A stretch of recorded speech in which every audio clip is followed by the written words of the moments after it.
thanks for having me. So I want to talk about computing fibring of three manifolds and free-by-cyclic groups. So before I start, let me tell you that all of the new results will be joint work with Giles Gardam from Münster. And this is all very much work in progress. So that the results, as I state them, might not be somehow the complete story. Okay, so let me start. I want to start with maybe the side of the more kind of the better known side of the story. I want to start with three manifolds, and the focus of essentially everything I will be talking about today is the question of fibring. So when I talk about fibring, I always mean fibring over the circle, and let me just give you a very gentle recap of what I mean by fibring. So the idea is that we will have a space sitting here in the middle. It's a connected topological space which maps in a continuous way onto the circle S1. And now for every point in the circle, I will have a pre-image, and the pre-images of different points are supposed to look exactly the same. They're called the fibers. And moreover, if I move the point in a kind of continuous way on the circle, the fibers, they're supposed to also move kind of in a continuous way, right? So here is maybe the easiest example of fibring. We can take something which has the structure of a product, like the annulus. It's the circle times an interval. The map here is going to be just the projection map onto the first factor. So the pre-image of every point is obviously just a copy of the interval. And moreover, as I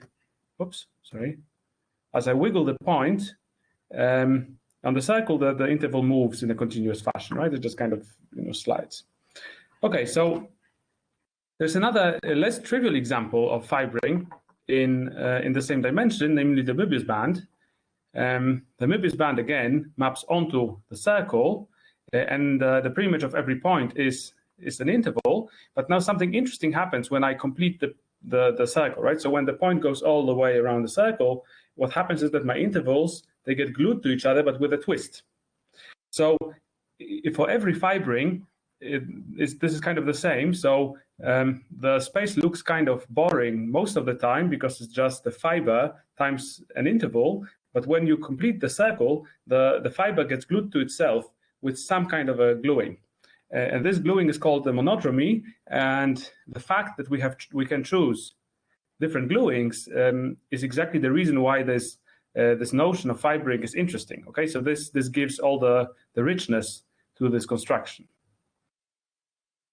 Okay, so here's a little schematic of what we are going to look at now. We will have a three manifold mapping onto the circle, and it's supposed to be a fibring, which means that the pre-image of every point is going to be some fixed surface, changing in a continuous way.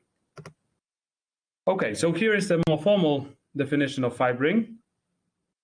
We take a connected topological space X, and we take a continuous function onto S1, and it's going to be a fibring if and only if the following is true. For every point in the circle, there is going to be a neighborhood of that point in the circle, so like a little interval. And if I look at the pre-image of this interval, it's going to look like a fiber, so the pre-image of the point times the interval. And moreover, it doesn't just look like this abstractly, it actually looks like this respecting the fibring, so the map to S1. The map to S1 is just the projection onto the U factor. It just collapses every fiber, F inverse P, into a single point.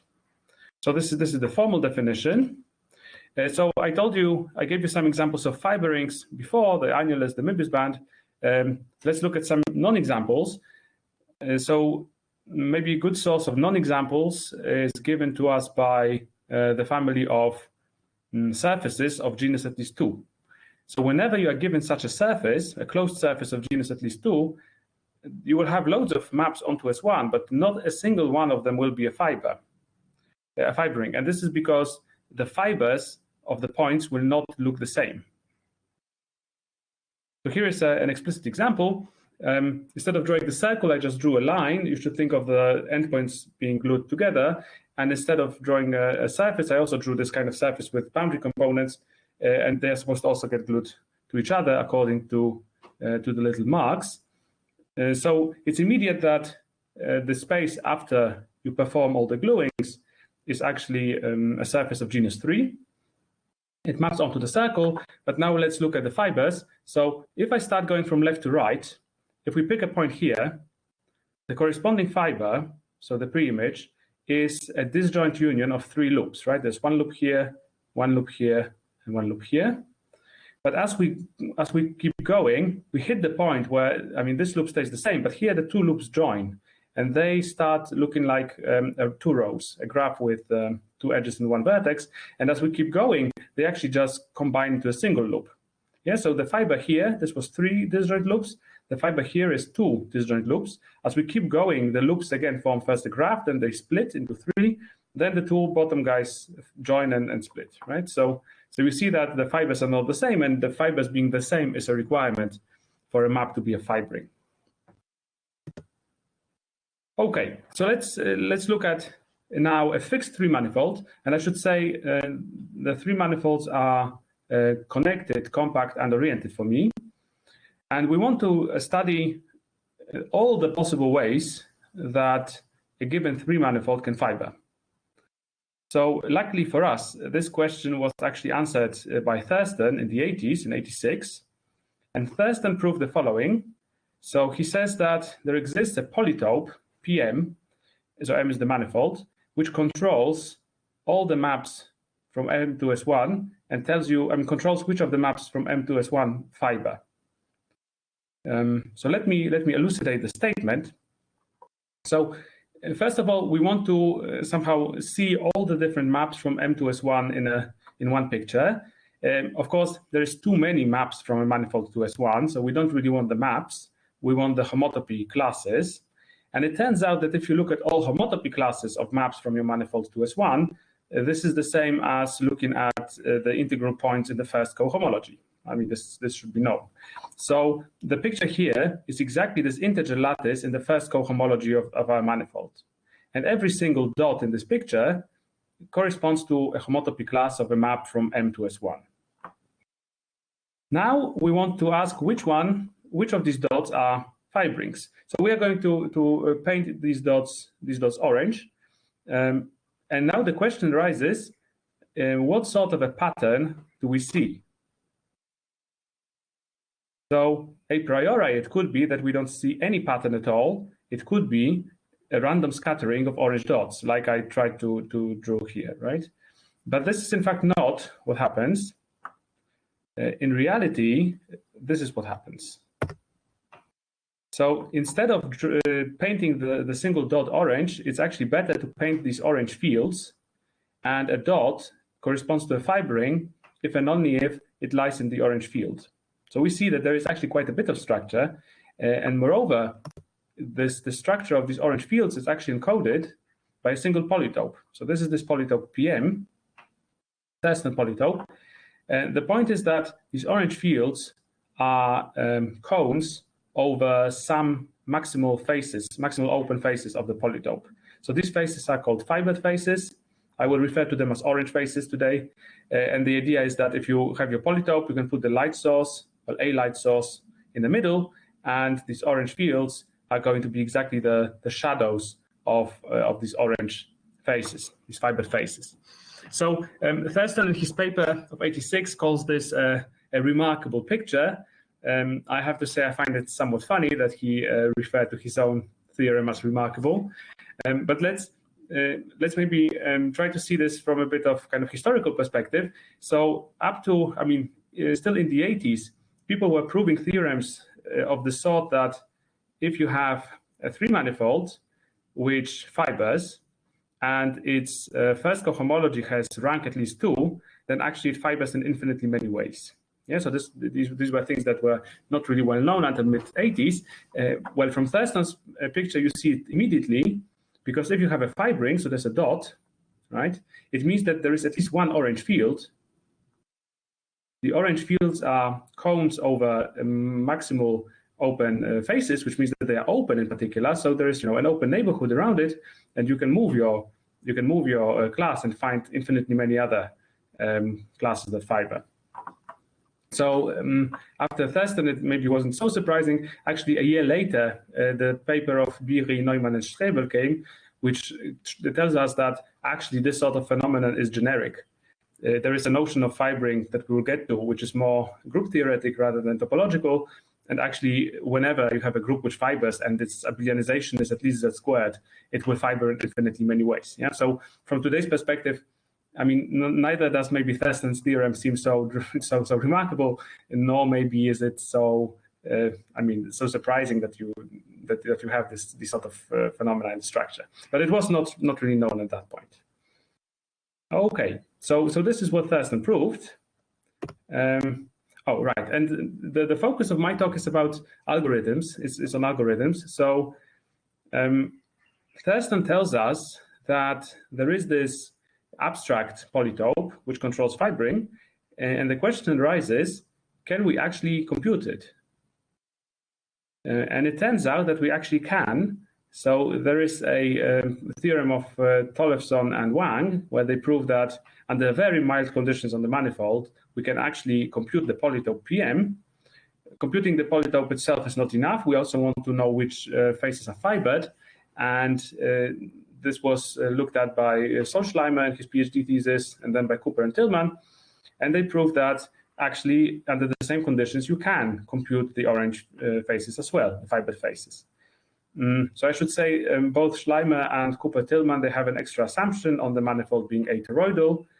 In Sol's case, you need it, but in Cooper-Tillman's case, you don't need it. They remark that it's not an important assumption. So you can just drop it. Right, so not only do we have these polytopes of Thurston, not only can we theoretically compute them, we can actually practically compute them, because nowadays there's a SAGE package by Will Walton, which actually does these computations. So input of the algorithms, I should say, is the triangulation of the three manifold. Okay, so this brings me to maybe the new results. So I want to now switch focus from three manifolds to free-by-cyclic groups. But before we get there, let's maybe look at three manifolds, ones which fiber, from a more algebraic point of view.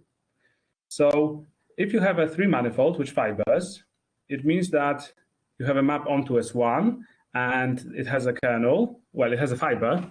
The fiber of every point, I mean, the preimage of every point, the fiber, is a compact surface. It's the same one. So it makes sense to kind of write a short exact sequence where you have the manifold mapping onto the circle and the sigma is kind of the kernel.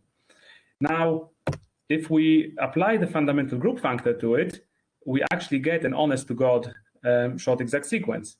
The fundamental group of the manifold maps onto the fundamental group of the circle, and the kernel is the fundamental group of the surface. So a fibered three manifold, its fundamental group is actually a surface by cyclic group.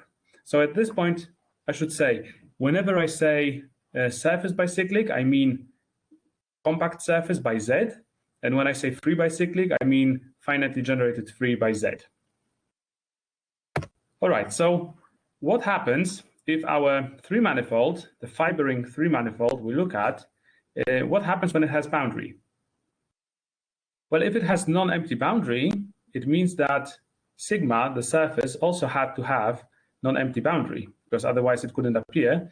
And that means that the fundamental group of the surface is actually free group. So if you have a fibering three manifold which has boundary, it means that its fundamental group is actually a free bicyclic group. Now the converse is actually not true at all. So there are loads of free bicyclic groups, Fn by Z, which are not three manifold groups. In a specific sense, generically, they are not three manifold groups. Now, but nevertheless, you see that the two families are very closely related. So the point here is that we have this class of fibering three manifolds with boundary, and now we can try to generalize it in two different ways. We can either remove boundary, which takes us to fibering three manifolds, or we can just kind of change look at these groups from group theoretic point of view, and that takes us to free bicyclic groups. Yeah, so these are two families. They have a nice intersection, and I think the philosophy is that one should really try to think about them in the same way. And I should say that there is actually a lot of literature being produced now on the similarities between free-by-cyclic groups and 5x3 manifolds, and we are probably only at the beginning of this analogy. And so I think it's all quite exciting. Right. So let's go back to fibring. I want to talk about fibring of free-by-cyclic groups, but I only told you what fibring means in the topological setting. And for free-by-cyclic groups, I need a group theoretic notion of fibring. But actually there is one, there's a natural one. And to understand it, we have to go back to a result of Stallings, a classical result. So Stallings proved that if you have a map from a 3-manifold M to S1, this map is going to be homotopic to a fibring if and only if you look at the map F star, so this is the map induced by F on the level of the fundamental group. So F star, the kernel of F star is going to be finitely generated. Yeah. So one direction of this theorem is easy. If F is a fibring, then the kernel of F star is the fundamental group of a fiber. A fiber is a compact surface, so its fundamental group is finitely generated. Yeah, so that's easy. The second direction is not easy, and it's an interesting direction. It's enough to know this little bit of group theory to know that the kernel of this map F star is finitely generated. And once you know that, you can actually rebuild a topological fibring. But from our perspective, this means that when you look at 3 manifolds, instead of asking for a fibring, a topological fibring, you can ask for what's called an algebraic fibring. So a map, an epimorphism phi, going from a group to Z, is called an algebraic fibring if and only if its kernel is finitely generated. Yeah. So thanks to Stallings, we know that for 3 manifolds, the two notions of fibring are the same, the topological and the group theoretic, the algebraic fibring. Well, but now that we know what we mean by a free-by-cyclic group fibring, we can ask the same question as Thurston asked for 3 manifolds. So if I start with a free-by-cyclic group G, in what ways does it fiber? So that's something that I answered 2 years ago. There actually exists a polytope PG, which is kind of an analog of Thurston's polytope, and it controls all the ways in which G fibers, right? Algebraically fibers. So what does it mean? Well, it means precisely the same thing as before. We look at all possible maps from, let's say maps from G to Z. This is the same as integer lattice points in the first cohomology of the group G. So these black dots here are exactly these cohomology classes. We are going to say that a dot is algebraically fibered if and only if it lies in the orange field, and it turns out that the orange field is actually a cone over some faces of a polytope. Yeah, so this is the polytope PG. It has some marked faces, orange faces, and there are these cones, and this tells us exactly what is fibered and what is not fibered. Yeah, so the picture is entirely analogous to the picture for 3 manifolds. Okay, so the focus of the talk is supposed to be algorithms. Again, we just discussed some kind of an abstract existence theorem, and now we want to see what can be computed. So let me put the two sides of the story one next to the other. On the left-hand side, we are going to see the 3-manifold story, and on the right-hand side, the free-by-cyclic story. As I said, there is the theorem of Thurston, which says that there's a polytope PM controlling the ways 3-manifold fibers. On the right-hand side, we have this polytope PG, which controls the ways in which a free-by-cyclic group can fiber. We know that the polytope on the 3-manifold side can actually be computed algorithmically. And actually, so can the orange marking. The fibered faces can also be computed algorithmically. So what happens on the right-hand side? So this is the first new result. It's a theorem we just proved with Giles Gardam. The polytope PG can actually be computed algorithmically, so in analogy with the 3-manifold case. And also the orange marking can be computed algorithmically modular a conjecture, which means that we have an algorithm, but the algorithm is only guaranteed to stop if a certain conjecture is true. And I will get to the conjecture later. I want to discuss it. So modulo this conjecture bit, the picture we are aiming at is again kind of a full analogy between the three manifold side and the free-by-cyclic side. Fiber faces, right? So I will mention the definition of this polytope PG later on. I don't really want to focus on explaining to you how the algorithm computing this PG works, because I would have to explain how PG is actually defined, how it's constructed, and that's a little involved and a little technical. Okay, so I will kind of skip this, and I will get straight to the second part here. So I want to get straight to this part, where we are discussing how we actually define the marking on this polytope, and how do we try to compute it algorithmically, because this is maybe mathematically a bit more interesting. Okay, so fibered faces, the orange faces, this is what we want to look at. So just again to remind you what's the aim of the game, we have this theorem here, which tells us about the existence of a polytope PG, which controls fibring. This is the picture here. And we are trying to compute the orange marking. The theorem is that we can do it algorithmically, provided that a certain conjecture is true. And to explain to you what this conjecture says, I have to actually explain a little bit about the Thurston polytope PM. So how did Thurston actually define his polytope? So Thurston didn't start with a polytope PM. He started with something else. He started with a norm, actually a semi-norm. This is a semi-norm defined on the first cohomology of the manifold with real coefficients, and it takes a first co-class and assigns a number to it. And now, because it's a semi-norm, its unit ball has certain properties. In this case, the unit ball of the semi-norm turns out to be a polytope, and this is exactly what this polytope PM is. Okay. So to understand the construction of PM, we have to understand the construction of the semi-norm. So how is the semi-norm defined? So we start with a co-class phi. This is a cohomology class from M to R. Because M is a three manifold, Poincare duality tells us that there exists a dual class in second homology of the manifold. Yeah, I mean, Poincare duality pairs up cohomology with homology, and there's kind of a, the dimension switches by three.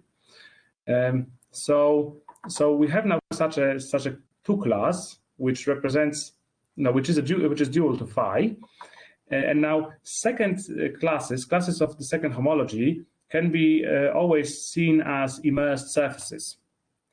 But for three manifolds, more is true. You don't actually have to look at immersed surfaces. You get to look at embedded surfaces. And when you have an embedded surface, sigma, representing a class, what you can do is you can compute the Euler characteristic of this surface. Yeah, so we are interested in minus Euler characteristic of the surface. That's here. But now, to every phi, you get a well-defined dual class, but this dual class can be represented by many surfaces. And we are looking at all these different surfaces that represent it. We are computing minus the Euler characteristic, and we take the minimum. And this is the Thurston norm. So I should say this is roughly the definition. There's some subtleties.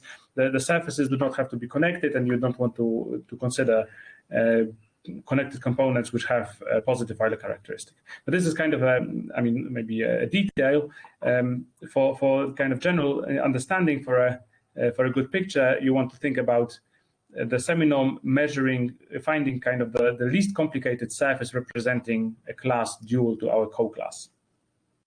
Yeah, so that's the idea. You will note that already this definition is, to get this definition going, you need Poincare duality. And this is very much about Poincare duality, and you need to be a three manifold to upgrade from immersed to embedded surfaces. Okay, but now what happens if our phi, the co-class we started with, is actually a map which comes from fibring?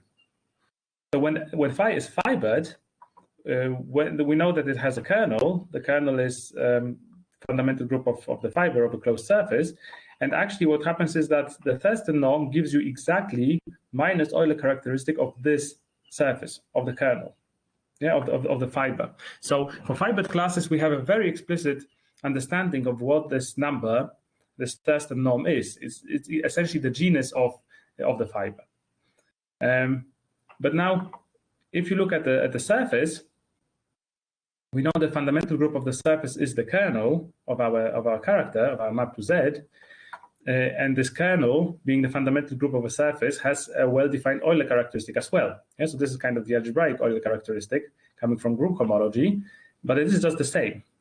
Yeah, so Thurston norm can also be interpreted as measuring the Euler characteristic of the kernel of the map phi.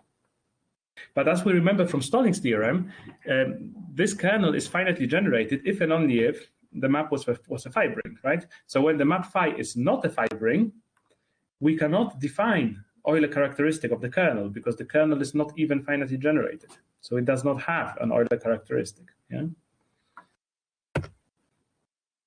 Okay, but, and this was an important realization of Friedel and Luc, the kernel of phi might not be finitely generated, so it might not have an Euler characteristic. But even when it doesn't, it has something called the L2 Euler characteristic. So this is kind of a slightly different version of Euler characteristic. When this guy here is actually finitely generated, the two Euler characteristics are the same. So you don't have to worry about this L2 business. But when curve phi is not finitely generated, there is no usual Euler characteristic, but there is this L2 Euler characteristic, and it is exactly the same as the Thurston norm. Yeah, so in this formula here, we are not looking at the minimum over some representatives. There is no representative here. Phi is a given class. It has a specified kernel. It's a subgroup. And this subgroup has this L2 Euler characteristic, and that's the end of the story. Okay, so this is the L2 point of view on Thurston polytope. Okay, so I told you that there is an issue with defining the Thurston norm for free-by-cyclic groups because they are not free manifolds, they have no Poincare duality, so how do you even start? Well, you can, instead of looking at Thurston's definition, you can take this definition of Friedel and Luc, and this definition actually works well. So if we have a free-by-cyclic group, so this is something that we essentially realized with Florian Funke, you take a class and you can map it to minus the L2 Euler characteristic of the kernel, and this actually is a semi-norm on the first cohomology of the group. And its unit ball is this polytope PG. So I should say this is not really how PG is defined, but I mean for the purpose of this talk we can easily see it as a definition. So again, it's extremely analogous, right? We have a semi-norm which is defined essentially in the same way. It has a unit ball, and the unit ball is a polytope. Okay, so here's the conjecture that I wanted to get to. Again, on the left-hand side, we have the three manifolds world. We know that for virtually fibered three manifolds, oh yeah, I forgot to say, so the Friedel and Luc realization only works for virtually fibered three manifolds, but that's almost all three manifolds. So for virtually fibered three manifolds, the Thurston norm is the same as this minus L2 Euler characteristic, and the unit ball is PM, the Thurston polytope. But there's also a meta theorem, so to speak, which is really the definition of the Thurston norm, which tells us that this number somehow measures the smallest way of representing phi in some way. I'm being vague here, but this is the spirit, right? It's about the smallest surface representing a class dual to this co-class. Now, for free-by-cyclic groups, we have, again, a semi-norm. Phi goes to minus L2 Euler characteristic. It has a unit ball. But what we don't have is this meta theorem here, and this is the conjecture. So what we conjecture with Giles is that if you have an epimorphism phi from G onto Z, then the minus L2 Euler characteristic of the kernel is actually going to be equal to the minimum of minus Euler characteristic of a group A. So what is the group A? The group A is supposed to be a base in an H and N extension, which gives us G, And moreover, if you have an H&N which is isomorphic to G, moreover, when you have an H&N extension, it's a graph of groups with a loop, it gives you a map to Z, where you just collapse the group sitting at the vertex and just think of the loop as giving you a copy of Z. So we want this particular H&N structure that we chose to give us exactly this map phi to Z that we start with. So let's very quickly go back to three manifolds again. What's the situation there? If you have a fiber three manifold, you have a map onto the circle, you take a point, the pre-image is a surface, and if I cut along the surface, what I see is exactly an H&N extension structure, right? So I have the surface group sitting as a vertex, and it's H&N extended. So the Thurston norm really tells us exactly about the Euler characteristic of a base group of an H&N extension. And this is what we conjecture to be true also in the free-by-cyclic case. Okay, so just to conclude, the conjecture is actually sometimes a theorem. So we can prove that our version of the Thurston norm is actually equal to this minimum. This is something which you could call the splitting complexity, is the minimum of the complexity of this group A, the Euler characteristic of this group A. We know that this is actually true when the free-by-cyclic group is also a one-related group. And this happens. I mean, there's actually quite an interesting class of groups which are at the same time free-by-cyclic and one-related. All right. Yeah. Thank you for your attention.